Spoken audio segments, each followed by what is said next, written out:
It Ends With Us. Hello everyone, I'm Sarah from Everyday Starlet. Welcome to my channel. I make videos to inspire you to be the star of your own life. In light of the social media drama that is the film It Ends With Us, starring Blake Lively and Justin Baldoni, which has been overwhelming my social media feed, I decided to do a video talking a little bit about the Blake Lively-Ryan Reynolds relationship. Before I get into this, my usual disclaimers, I want to make it very clear that I don't know any of the celebrities that I'm talking about. I don't know any of them personally. I don't know what they're like behind closed doors. I'm simply basing all of my analysis on their public personas. I'm not here to like bash or trash any celebrities.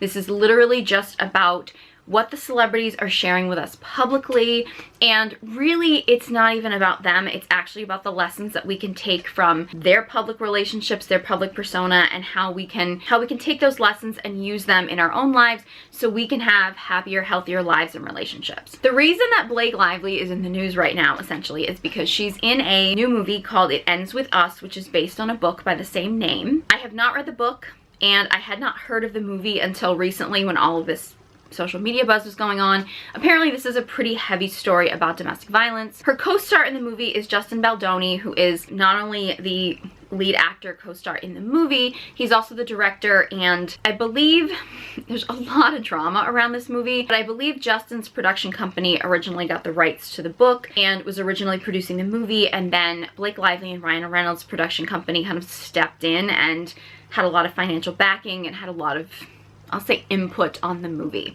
And apparently in the promotion of this movie there's a lot of drama and a lot of conflict. Because I have not had time to read the book or to watch the movie before sitting down to film this, I'm not really going to focus on that too much. I really want to focus a little bit more on the Blake Lively-Ryan Reynolds relationship, because I have done some deep dives into their relationship and I think there's some things that I think we can take away and maybe learn from. But I want to touch on the Blake Justin drama just briefly, because I don't want to go into it too deeply because I'm trying to film this to get this video up, but the way that celebrity news happens and they're implying that there's a lot more to the story, by the time I get this video like filmed, edited, uploaded, and share it with you, and by the time you watch it, I don't know what the story's gonna be. It seems like everybody's got some kind of like insider story that nobody's sharing, and I'll be the first to say I don't have any insider knowledge on this at all. The only thing that I want to say about this particular movie in this instance, and my initial read of the situation from a completely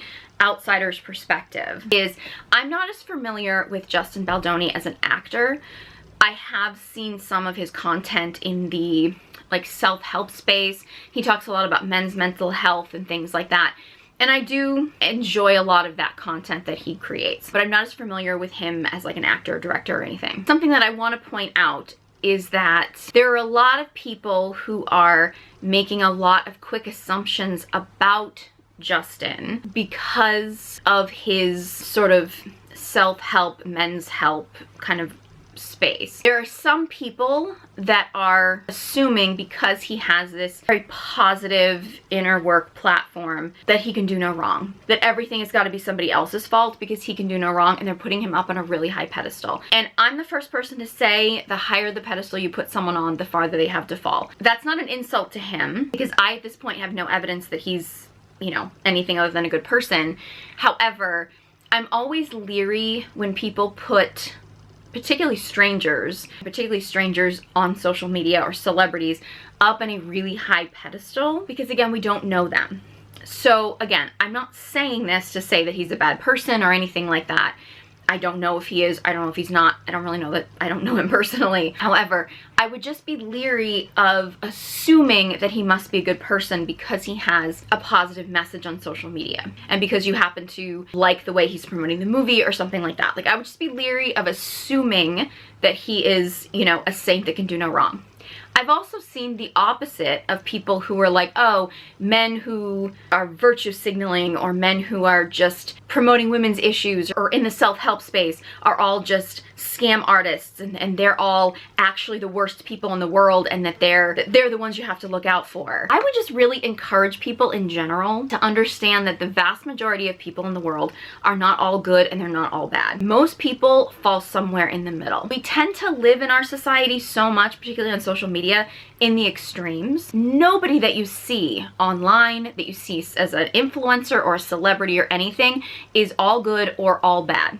Regardless of what you think their platform is or anything like that, that is just the reality of things. Just why I never tell you to like just put blind faith in anybody, because you know, we're all human and we all have flaws. At the end of the day, if you find out something about someone where you decide that their flaws or something that they're currently doing or have done in their past is not aligned with something that you believe and you don't want to support them anymore, you have every right to stop supporting them. If you find out that this person is flawed but you still really like their message and you don't think that what they've done that is their flaw is so bad that you don't want to get rid of all of their positive message, then that's okay too. Like, that's up for you to decide. But again, I don't know the whole story about Justin, and as of filming this, I don't know if anybody's gonna tell the whole story or anything, and I'm not saying that he is all good or I'm not saying that he's all bad. I just want people to realize that probably the truth is somewhere in the middle. Maybe more will come out. Maybe by the time this video comes out, there'll be more information. Maybe not, I don't know.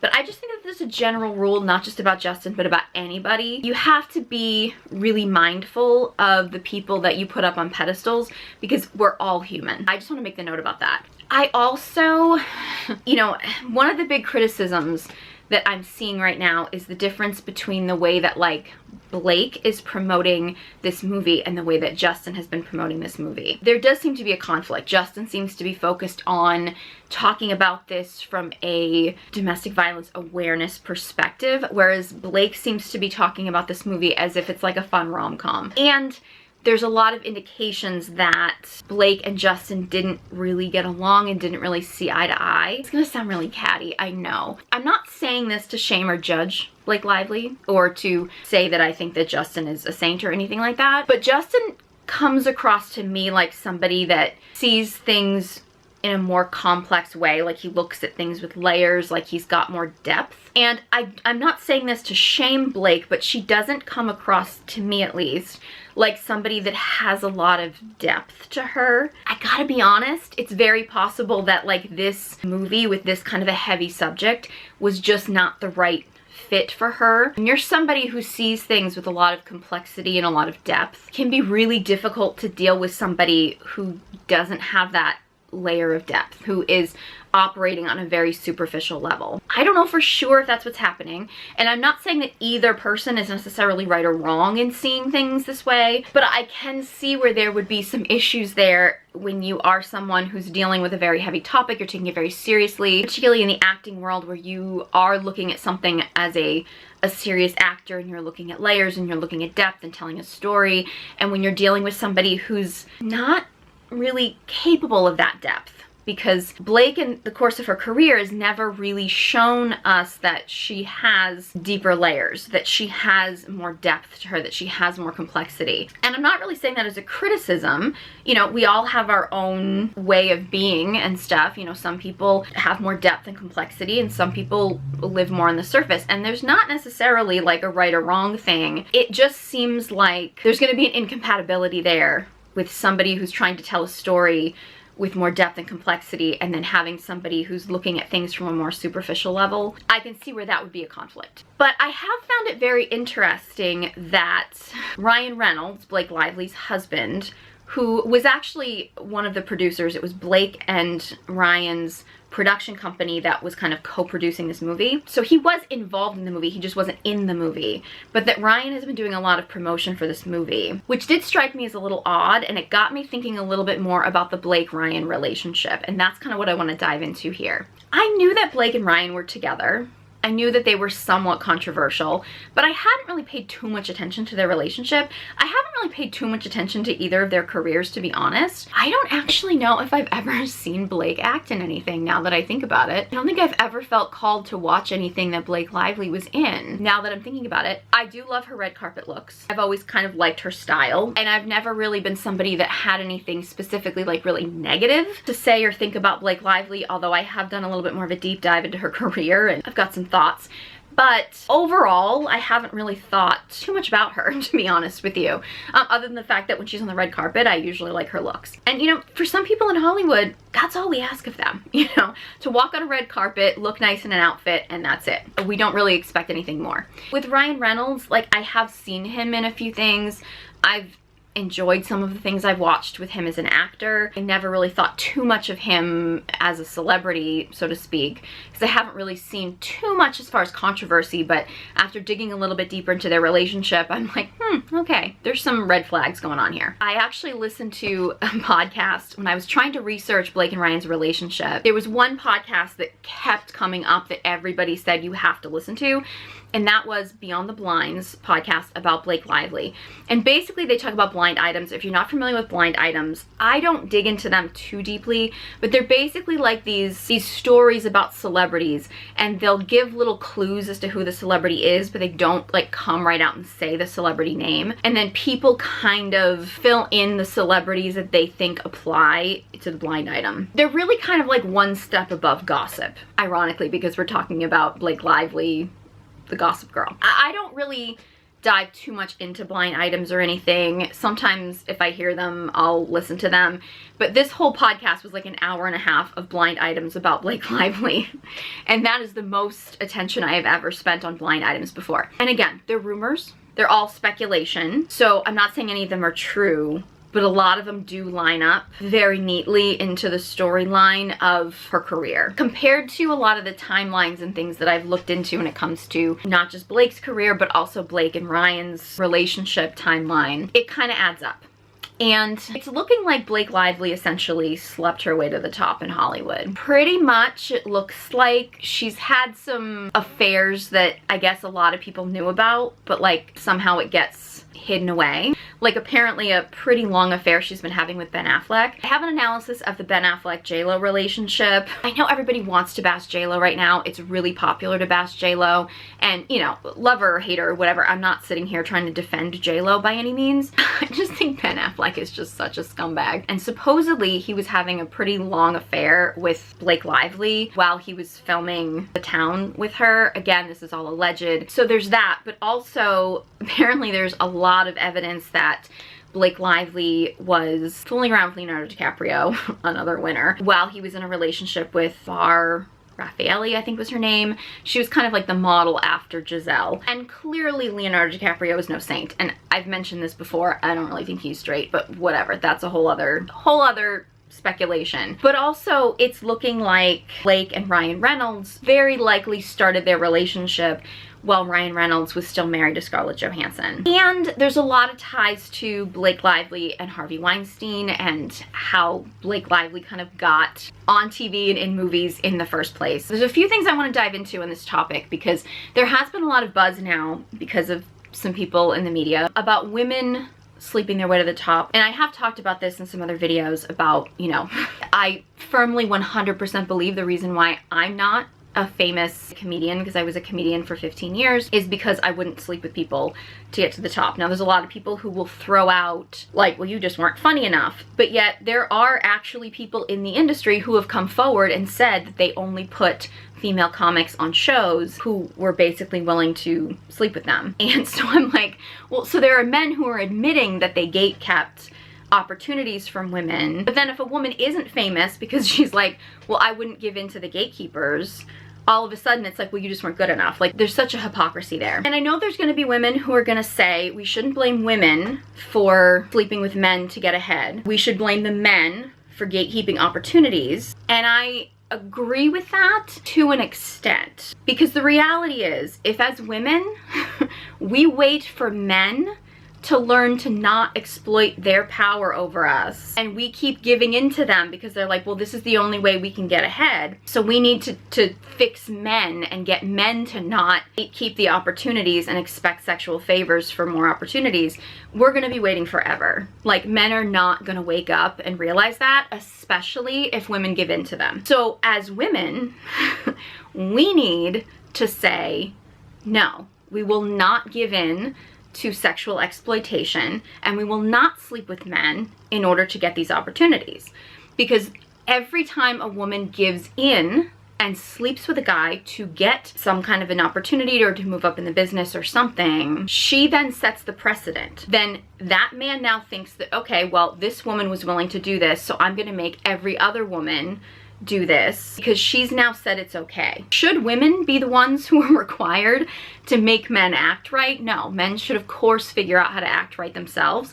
But unfortunately, in the world we're in, the only way that women are ever gonna take back their power, because sleeping with a man to get ahead is not actually power. It's not actually liberating at all. I know that men love to convince women that it is. It's not. The only way that things are gonna change is if women collectively say, no, we will not put up with this. And yes, I realize that this does happen to men as well in the industry, not nearly to the extent that it happens to women, but I would say, hey, I think men should not allow themselves to be sexually exploited to move up in the industry as well. I'm talking about it more from the perspective of women because it does happen overwhelmingly more to women. As someone who has been in the entertainment industry, as someone who chose not to participate in the casting couch to move ahead in the industry, and I have another video where I talked about this in more depth, it infuriates me when women give in, and not because I don't think that men should be held more accountable for their exploitation of women, but because I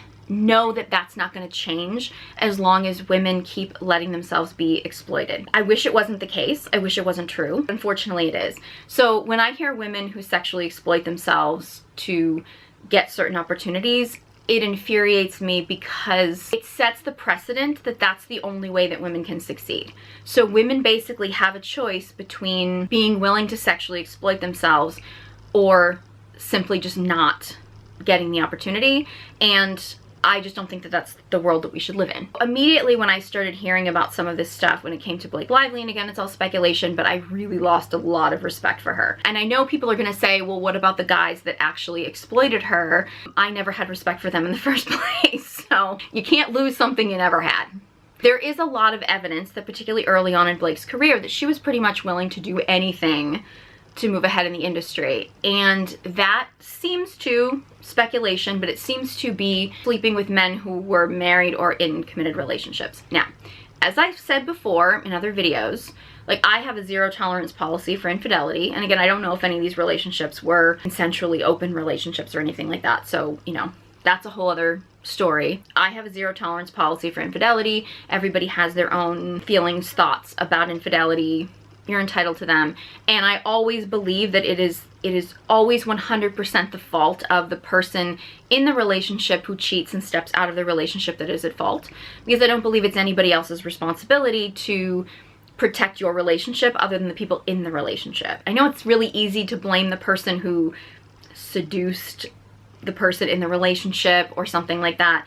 I don't really buy into that. That said, I'm not saying that to encourage women or men or anybody to be going around and seducing people that are in relationships. I mean, that's not a positive thing. I am very much of the mindset that a person can only be taken if they want to be taken. So if you can take someone from somebody else and that person wanted to be taken, like, no amount of seducing can take someone away from a relationship that they're committed to. But that said, there is something in the psychology of women who specifically target men who are actively in relationships. And I know a lot of people, there's a weird manosphere theory that, like, that's normal for women to do. It's actually much more normal for the masculine, because masculine energy is competitive. It's much more normal for someone with masculine energy to decide to compete and try to win someone who may already previously be in a relationship or is wanted by a lot of people. The feminine isn't really designed that way. If you're in feminine energy, it's much less likely that you're gonna try to compete to steal someone away from somebody else or to win someone over that is wanted by a lot of people. That's a much more masculine idea. And I have other videos going into masculine feminine energy dynamics, so I'm not going to dive into that in detail in this video, but I do find it ironic that men who claim to be masculine have this idea that women are more drawn to men who are taken or men who are highly sought out by a lot of other women, and that it makes women decide to chase them, because that's very masculine energy. A woman that does that is very much in her masculine energy, because masculine energy is competitive.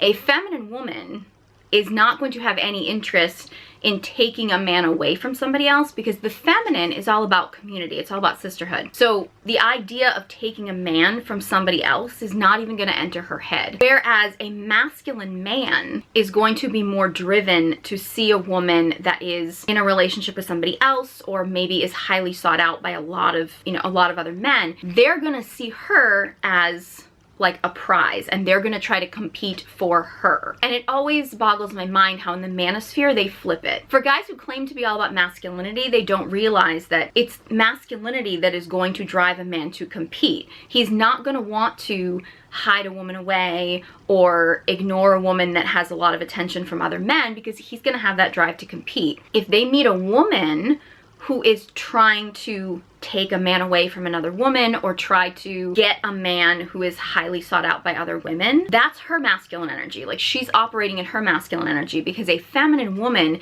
is not going to chase a man, is not going to try to seduce a man and lure him away. Typically, that indicates very wounded masculine energy. And to be honest, like at first glance, I've never looked at Blake Lively and thought of her as being in very wounded masculine energy, but if she is actually going out and trying to seduce, so to speak, these men who are in relationships, it does indicate a certain level of wounded masculine energy. I don't necessarily know if it's the competition of the other woman.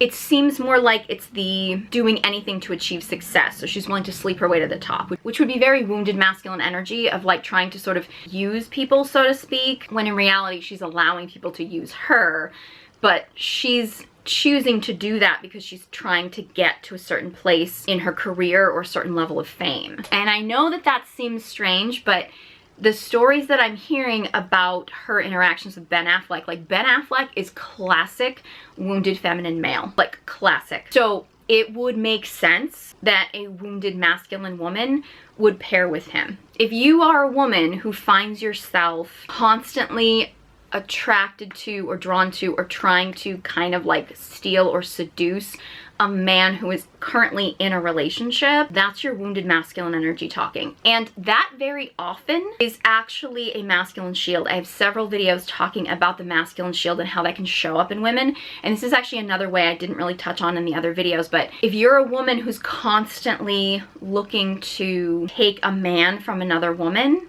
and granted, he can only be taken if he is willing to be taken, so I'm not putting all the blame on her. However, if you are a woman who's finding yourself consistently being drawn to men who are currently in relationships and pursuing them and actively, you know, trying to seduce him or trying to take a man from his wife, which again, he can only do if he's willing to be taken.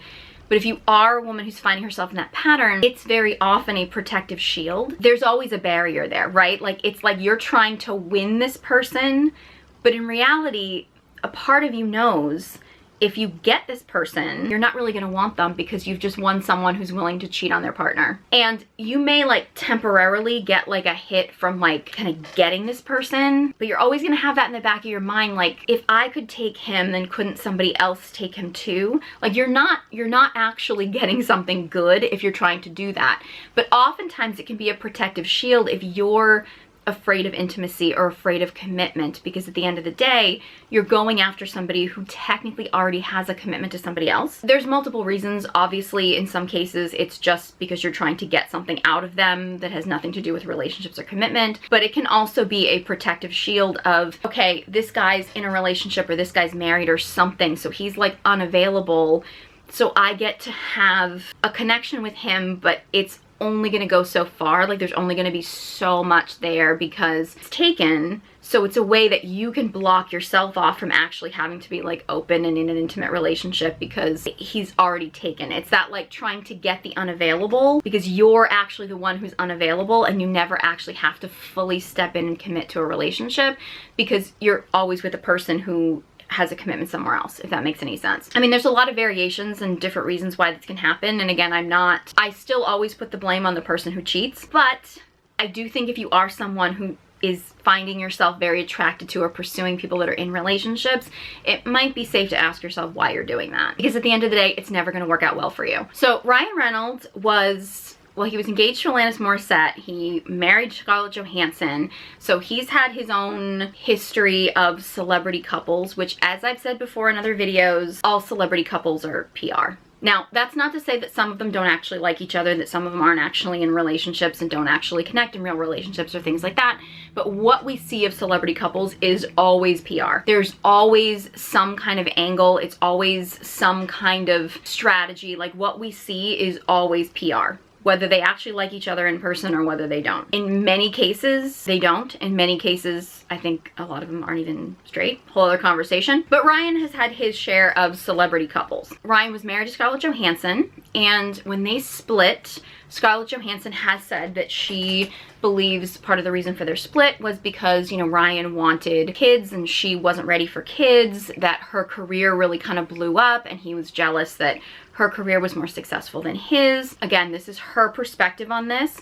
We do know that while they were still married, that Ryan worked with Blake Lively on a movie, and they claim that there was nothing going on and that nothing happened between Blake and Ryan until after him and Scarlett Johansson divorced. There's speculation about that, so I'll just leave it at that. I gotta be honest, I'm not a huge Scarlett Johansson fan personally, but I gotta be honest, if there was infidelity there and she decided to sort of take the high road and just say, you know, they couldn't agree on kids and their work circumstances were different, you know, frankly, I think that's pretty classy of her. Instead of just being like, hey, couldn't keep it in his pants.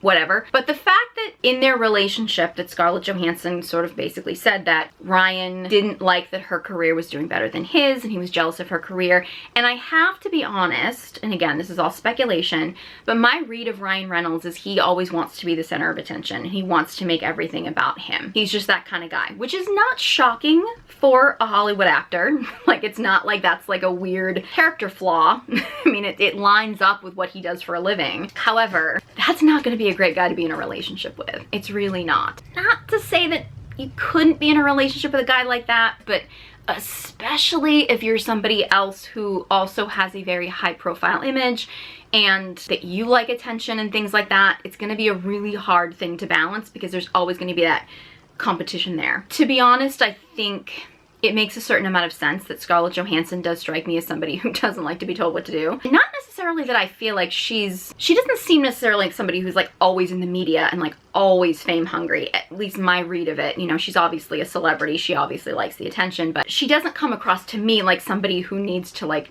constantly remind you that she's there and that she's famous type of thing. Like there's like celebrity and then there's like the constant attention celebrity, you know what I mean? Like the celebrity that's just sort of like, hey, I'm a celebrity, I'm famous, look at me. And like the celebrity who's like, okay, I always have to be in the media and I need people to always look at me. Like I think there's a variation there.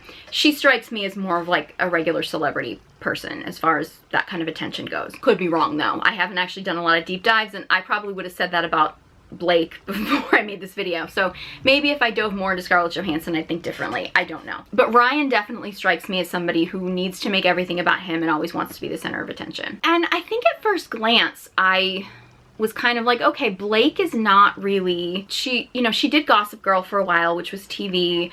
She's been in a few movies, she's had a few projects, but she wasn't necessarily on the track to be like a big A-list movie star kind of a person. So when Blake and Ryan got together and got married and started having kids and she took a backseat to her career, I didn't really think too much of it because it kind of seemed to me like maybe that was just, you know, the choice that she made. And again, I know this came up a lot when I did my breakdown of Ballerina Farm, and a lot of people who were like, oh, you know, Hannah from Ballerina Farm, if you want to check out that video for more details. A lot of people have said like, oh, Hannah just made a decision. She wanted to be a mom. She wanted to prioritize having kids. Like she just chose to leave her ballet career behind.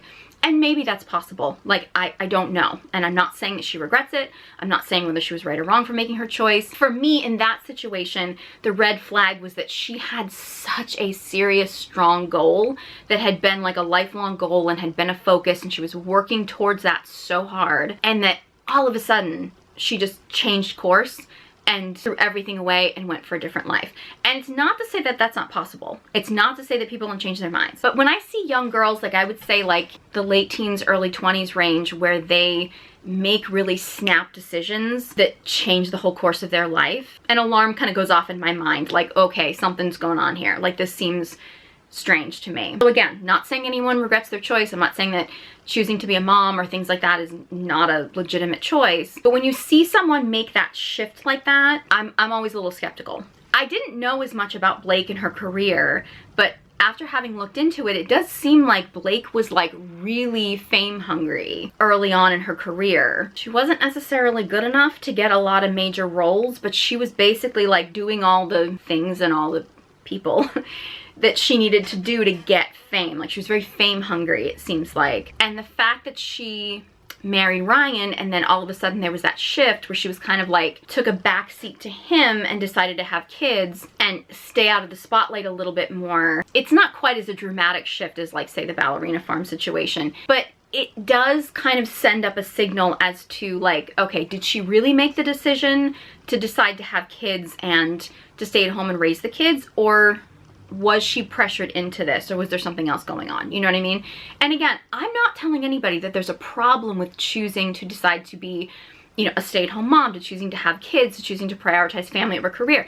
I think that's a personal decision that you know, you as a woman need to make for yourself. And I'm not shaming or judging any lifestyle. I just find it a little alarming when women make these very quick decisions and like they meet a guy and all of a sudden it's like they change their whole mentality. Like, that's where I'm just sort of like, okay, maybe we need to take a step back and make sure that the decision you're making actually is what you want, so you don't end up walking into a situation that you're then going to regret later. Not saying any decision is right or wrong, although the sleeping your way to the top in Hollywood, from a moral perspective, I don't think that's appropriate, but that's a whole other discussion.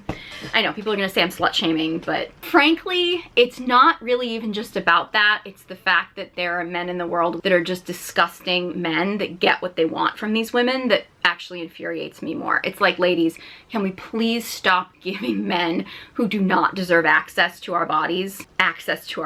Like, that's what infuriates me more. Like, it's not about slut shaming. It's about like, ladies, we need to stop doing that. Like, these guys do not deserve access to our bodies. Stop giving them access to our bodies. Like, that's what infuriates me more. Like, it's not really even about the woman and what she decides to do with her body. It's about these guys that now think that they deserve access to our bodies when they really don't. Like, that's what infuriates me more. But again, whole other tangent. I just listened to the whole thing about her sleeping her way to the top in Hollywood. I don't know if it's true. I don't know if it's not, but it's got me all riled up. There's been a lot of debate online as to whether or not, like, Ryan essentially pressured Blake into having a bunch of kids and staying at home and taking care of the kids and having her career take a back seat so he could have his big career and then he could have like the wife and the kids at home. I don't know if that's true. I don't know if it's not. I don't know if it was her choice. I don't know if it's not. If that was not what she wanted and he pressured her into it, I'm like, okay, he's scum.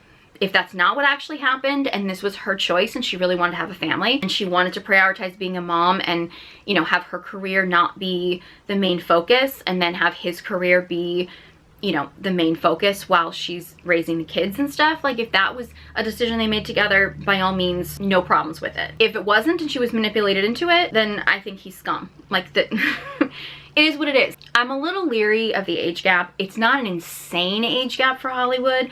They're 11 years apart. She was in her 20s, he was in his 30s when they got married. I think anything over 10 years is a warning sign. I think anything over 15 years is like creepy territory. I think anything over 20 years I think is like disgusting, like, generally speaking. So like the 11-year age gap is like, it's a little bit of a warning for me. But it's interesting how Blake has been trying to get sort of like a lifestyle brand going, and this has been going on for a really long time. And there's a few things I've observed about this in the course of this, which, you know, when she first started doing this was actually around the same time. I think like Martha Stewart had really transitioned to being a lot more online. Like, she had really made Martha Stewart Living, the website, really popular. Gwyneth Paltrow was getting Goop going, and Blake Lively was kind of transitioning into being more of a lifestyle guru. It was getting to be a little bit more popular that celebrities who weren't necessarily going into like the traditional acting route were kind of starting to move into lifestyle brands. And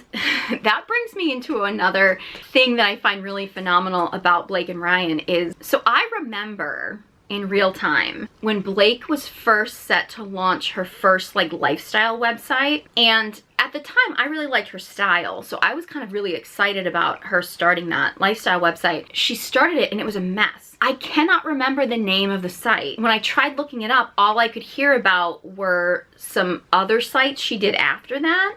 Like, I think one was called Preserve, which was after what I'm talking about. I can't really find anything about this original site, but I remember it just being a mess. Like, it was, you couldn't find anything, like there was nothing on there that was actually informational. Somebody described it one time as like Martha Stewart Living was like your perfectionist mom, and like Gwyneth Paltrow's Goop was like your like perfect older sister, and Blake Lively's website was like your stoner cousin that lived in the basement. Like, it was just like a mess. But now I can't find any evidence of this at all, which probably because it was a failure, maybe because she's wiped it from the internet. Only a celebrity can completely wipe something from the internet, right? But it always kind of boggled my mind because while, I mean, yes, obviously like Martha Stewart had this iconic brand and Gwyneth Paltrow was, you know, already an Oscar-winning actress at this point, Blake Lively was still a well-known celebrity. She could have hired people to set up a great website for her. And the fact that she didn't kind of boggled my mind. Because like at the end of the day, like Gwyneth Paltrow wasn't like doing the web design for Goop, you know what I mean? Like, she obviously hired people to help her put this brand together, and it didn't really make sense to me why Blake just wouldn't do the same thing. Like, I felt like she had, you know, she was a fashion icon at that point. She was known for Gossip Girl, and you know, she wanted to do this lifestyle brand. It was kind of like she had access to the people that could have put it together, and it never really made sense to me why she could never make it work. Then of course there's her wedding, which is very controversial. It's interesting because I remember, and I kind of wish I'd saved the magazine, because I remember getting like the wedding magazine where they had the layout spread of their wedding. Blake and Ryan, they got married. I was gonna remember if it was North Carolina, South Carolina. It was very controversial because they got married on a former slave plantation. Now, I didn't know that at the time. When I remember seeing the photos of it, it was designed by Martha Stewart, which obviously Blake was kind of like trying to be the next Martha Stewart. Like, that was kind of her thing, which again, she was enough of a name that, I mean, I'm not saying she would be Martha Stewart by any means, but like, she had enough of a name and enough connections in Hollywood and stuff where I feel like she could have made a lifestyle brand happen if she really wanted to. So the fact that she just couldn't get it going kind of boggles my mind. Again, at the time, I didn't understand anything about the location or anything like that. I didn't really know much about it. I just remember looking at it, and I remember them having some like cool decor because again, it was Martha Stewart styled. So, you know, it was what it was. And I knew that it was like a small town kind of in the middle of nowhere, which at the time kind of made a certain amount of sense because they were celebrities. They wanted it to be kind of away from the paparazzi, which was, you know, fine. It was weird though, because when people started actually pointing out that this was a former slave plantation and all of the awful history around the location, apparently the deal is they scrubbed the whole thing from the internet, except supposedly on Martha Stewart's website, because Martha Stewart has enough power, so if she doesn't want to scrub something off the internet, she don't have to. Like, Martha Stewart does what Martha Stewart wants to do, and if you don't like it, she'll get Snoop's people on you.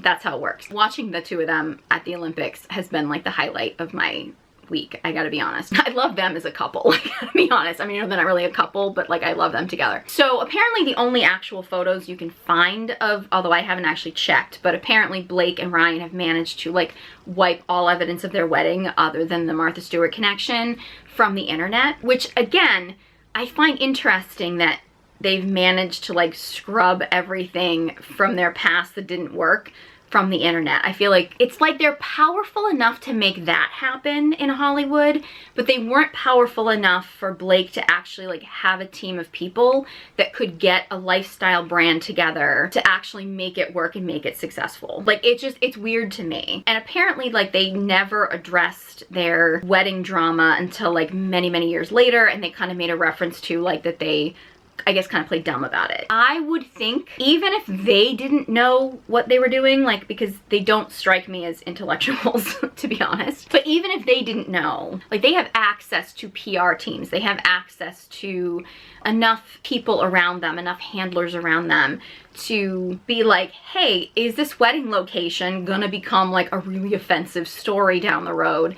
And because they're always gonna be the face of it, when it goes bad, when it looks bad that they're doing this, right? Then of course it kind of shifts to Blake's all of a sudden going to become this like Southern Belle baker kind of thing. Now look, I've always kind of thought that I had an inner Southern Belle in me, so I kind of get her fascination with that. It's like maybe she decided she wasn't going to be Martha Stewart, so she would try to be a younger Paula Deen. I don't know what exactly she was looking to do, but you know, I understand that she likes cooking, she likes baking. It makes a certain amount of sense. But again, the fact that she's never really managed to get this going is a red flag for me, because I feel like she should have all the access to this stuff. She's buddies with Taylor Swift, for God's sakes. Like, her husband is an A-list actor. Like, the fact that she can't seem to get this stuff going, I wonder how authentic it really is. You know what I mean? And I'm not saying that it's not, but there's something there. There's something to the fact that she can't seem to get something going. There are some people that might say it's because maybe Ryan is sabotaging it because he doesn't want her to get too famous and successful, which is a possibility. I don't know. There's some people who have said she's too difficult to work with and she can't keep a staff. That's possible. I don't know. Again, it's just speculation. I'm not really sure. But it does seem strange to me that, like, if this is something that she wants to do, especially now that she's a mom with kids, that should be something that would fit her image that she could do with a team of people, get in on kind of the tradwife trend, which leads me to something else. So one thing I thought was interesting is, like, I do know that, you know, again, Blake has had a thing for baking and, you know, kind of this Southern cooking kind of a phenomenon, which, again, she's not from the South. To my knowledge, she's from California, but that doesn't mean she can't have like an attraction to like the Southern lifestyle or Southern cooking or anything like that. Like, you know, you're into what you're into, like, it's what it is, right? Although I do wonder how authentic it is and if maybe that's the reason why she hasn't been able to really get something going. I don't know. But I did think it was interesting that when I was actually listening to some of the blind items, one of the stories that people are talking about is that one of the ways that Blake likes to seduce guys in the industry is with baked goods.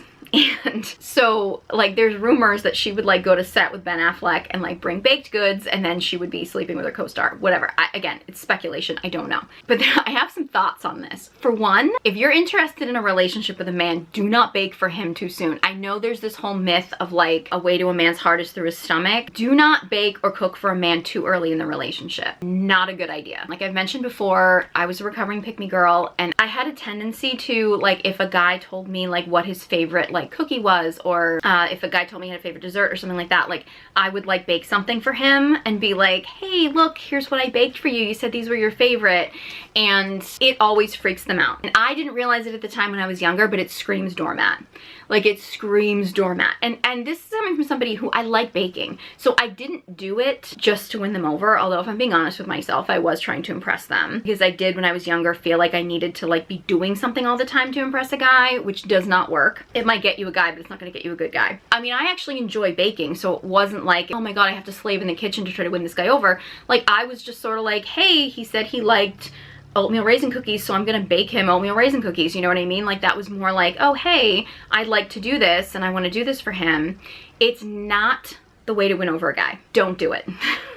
Learn from my mistakes, because it screams doormat. It screams to a guy that you are desperate, and he will either stick around to take advantage of you and get whatever he can from you, or he's gonna run away, because desperation is off-putting to everyone. Because he thinks that you don't have any other options, and he's gonna run away because you're putting all your eggs in his basket. So if this is true and Blake is actually using baked goods as a way to seduce men, she's really just doing it for guys who are looking to take advantage of her. And it's like a fetish thing. And it's interesting because I mentioned in my video I did about tradwives that, and I don't believe all tradwife content creators are doing this, but there is a phenomenon with tradwife content creators, some of them, who portray this, like they cosplay as a tradwife, and then they kind of lure in men, typically very conservative traditional men, will lure them in and then funnel them into their OF accounts where these women are doing porn. And I always find that ironic, because these guys that get funneled into this system that way are the same kind of guys that shame women for publicly being sexual online, but they will get lured in by a woman who's pretending to be this virginal good girl, and then we'll get these guys to pay money for their spicy content, which just shows the hypocrisy. And it kind of sounds like Blake was kind of doing that. Like, she was kind of like, I'm gonna pretend I'm this like happy homemaker kind of person and then seduce these guys, so to speak, to like get what she wanted. It was kind of like playing the Betty Crocker good girl and then being the seductive spicy girl, right? Which, frankly, the way that she was doing it to move her way up in Hollywood, I think was kind of, if it's true, I think it's kind of sketchy. That said, it does exploit the two extremes, like the Madonna whore complex, and I have other videos talking about that. I've said this a million times, that at the end of the day, like, guys don't want like the innocent virgin or the spicy seductress. Like, they want a woman that can embody both, but they deny it. Like, the number of times that I have guys that when I say that men don't want either the virgin or the whore, that they want a woman that can embody both. Because you don't want to marry a woman who's not going to sleep with you, but you also probably don't want to marry the woman who is sleeping with everybody else.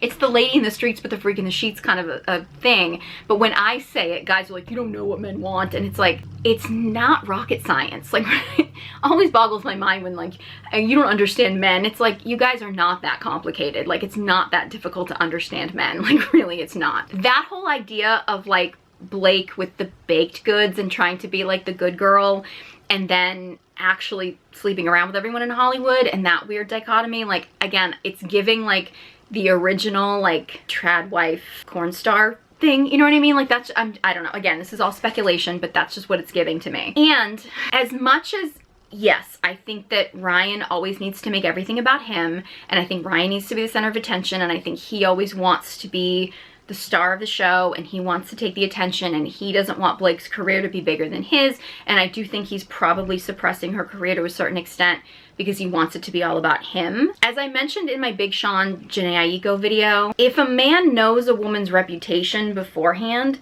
and if Blake's reputation in Hollywood is really as bad as it was, and especially if she was fooling around with Ryan while he was still married or something like that or whatever, I mean, it's kind of a natural response to like not want a person who you think could potentially be sleeping with everybody in Hollywood or has slept with a lot of their co-stars or things like that. It's not that surprising that you would feel insecure about them going off to set and having time alone on sets with other people if you know their reputation. Now, granted, his reputation isn't clean either, and he's still going off to sets, so, you know, there's that. And I also am a firm believer that you really shouldn't be married to somebody you don't trust or that you can't trust. But again, I'm just playing devil's advocate here. I do find the way that Ryan seems to feel like he needs to be the star of everything and isn't allowing Blake to have a star career. Although I don't think that she's really going to be like A-list actress material. Although there are worse actresses than her that have been that famous, so who knows. I mean, I do think if he is like suppressing her and she really wants more fame and he's trying to keep her at home, I think that's not a good thing to do. But again, when you have people who are kind of messy in Hollywood and are fooling around with co-stars and stuff like that, I can kind of see to a certain level why you wouldn't trust the other person, you know what I mean? Like, again, it's devil's advocate here. But that kind of leads me to, there's a famous quote. It's attributed to Trevor Noah. It's actually attributed to Trevor Noah's mom, and I'm gonna paraphrase it, but it's basically like, men don't want the domesticated bird. They want the exotic bird that they can put in a cage. That's something that I think a lot more women need to realize. Like, for example, if Ryan Reynolds didn't work out with Scarlett Johansson because her career was doing better than his and he wanted to be the star of the relationship and he didn't want a woman who was so career focused. Okay, probably should have figured that out before they got married, but whatever. Okay, they go their separate ways. So now he's with Blake Lively. Now, if she truly wanted to become the housewife and she truly wanted to have kids and she truly wanted to be a stay-at-home mom and that was her thing, and he partnered with her because they both wanted the same thing. He wanted to go off and work and be the Hollywood celebrity, and she wanted to be the stay-at-home mom and take care of the kids. If that's truly what they wanted, more power to them. However, it doesn't seem like that's exactly what happened.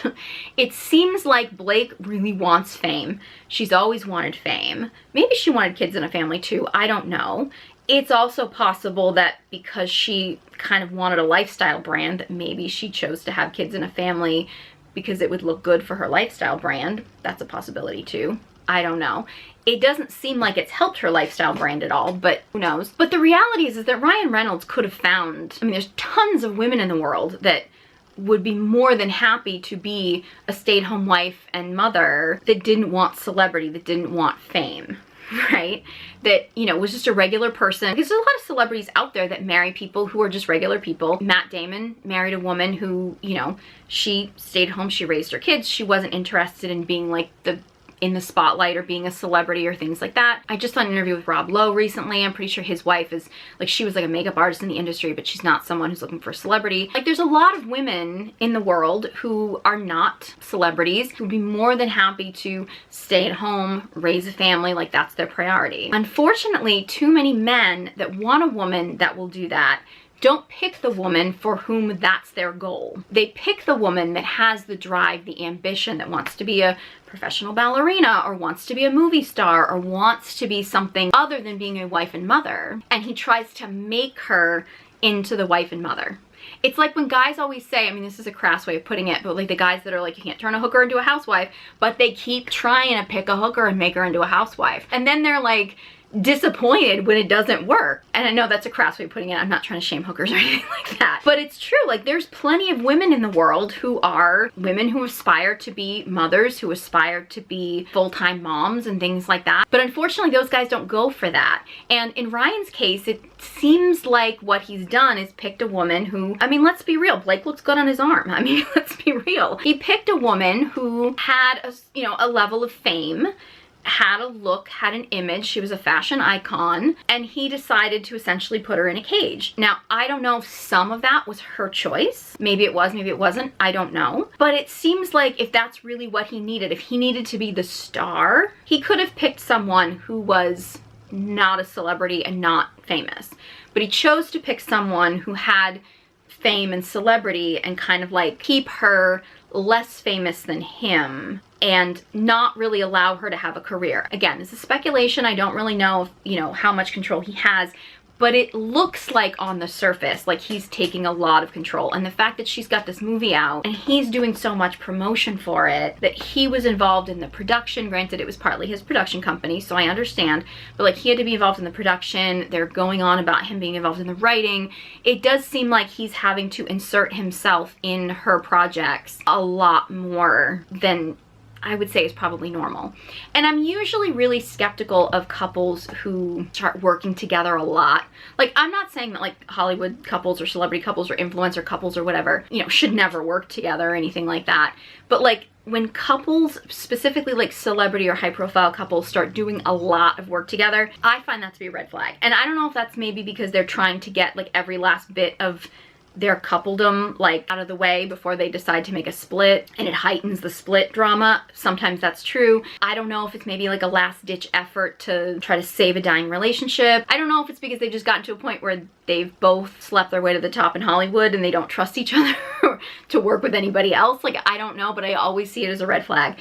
And I actually did see online someone referencing an interview that Anna Faris did about her marriage to Chris Pratt, and saying that they used to have like so much like, you know, online or public like banter with each other, like that was like funny banter. Every time that they did that, it was usually at times when their relationship was going the worst. Like when their relationship was in the worst place, they would overcompensate by making it seem online like they were the perfect couple. And it does seem like you see it with a lot of influencer couples who you end up finding out later are like involved in domestic violence situations or involved in scandals or things like that or whatever. It's like those are the people that were trying so hard online to make it look like they were the perfect couple. And I kind of feel like Blake and Ryan are giving me those vibes. Like they're trying so hard to show that they're like this cute couple, and it's almost like it's overcompensating. And as someone who worked, I worked as a professional comedian for 15 years, so I'm all for humor. I'm all for humor in relationships, but I also know an awful lot about humor.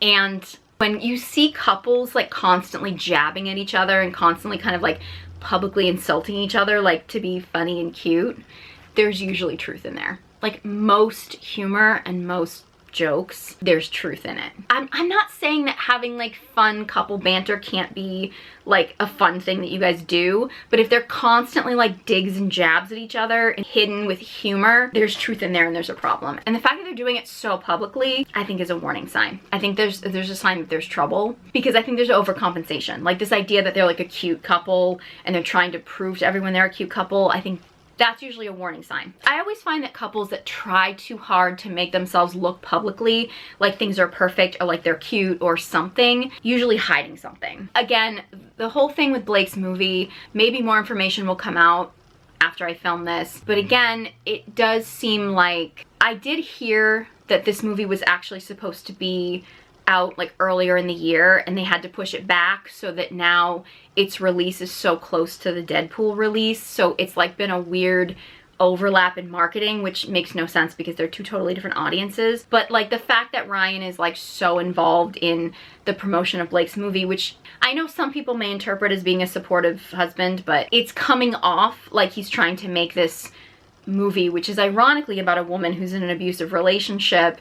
It's coming across as like him trying to control her career, which again may be true, maybe isn't true, but I do find it a little ironic considering she's playing the role of a woman who's being abused in a relationship. I've heard a lot of other theories too as to like why Blake and Ryan and the rest of the cast seem to have a problem with Justin and things like that. Again, most of it would just be speculation. Some of it I think there's probably truth in, some of it maybe not. I don't know. So more information might be coming out about that before this video comes up. So, you know, if there's anything new, that you'd like me to talk about, let me know. Time will tell. Some of it could be a PR stunt. I mean, I think most things in Hollywood are a PR stunt at this point. These are just my initial thoughts on the Blake-Ryan relationship, and it's interesting how when I started doing a deep dive into the blind items and a little bit more about Blake's career, which again, maybe if I dove more into Ryan's career, there'd be a lot more about him.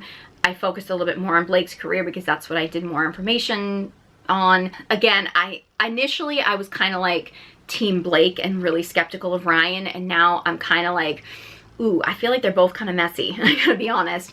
I'm not a fan of husbands that control their wives at all, but I'm also not a fan of wives who have slept their way to the top in the industry. So I feel like their relationship is really messy, and it's interesting because I've seen a lot of people say that like the Kristen Bell Dax Shepard relationship is going to kind of be the next Will and Jada, and I think a lot of people think that Blake and Ryan might be the next Kristen Bell, Dax Shepard. Like, I feel like a lot of these celebrity relationships, like, they can't maintain the celebrity image because they have to be so public and they have to reveal so much about themselves on social media because it's not enough for celebrities to kind of like just do a movie and just do promotion. Like, they have to be so out there. But I still think it's just really suspicious to me that Blake has never really been able to get a lifestyle brand off the ground because I feel like she has all the just access to everything she would need. So again, it's either an issue with her or an issue with him and not really wanting her to do that, or it might be a combination of both. I don't know.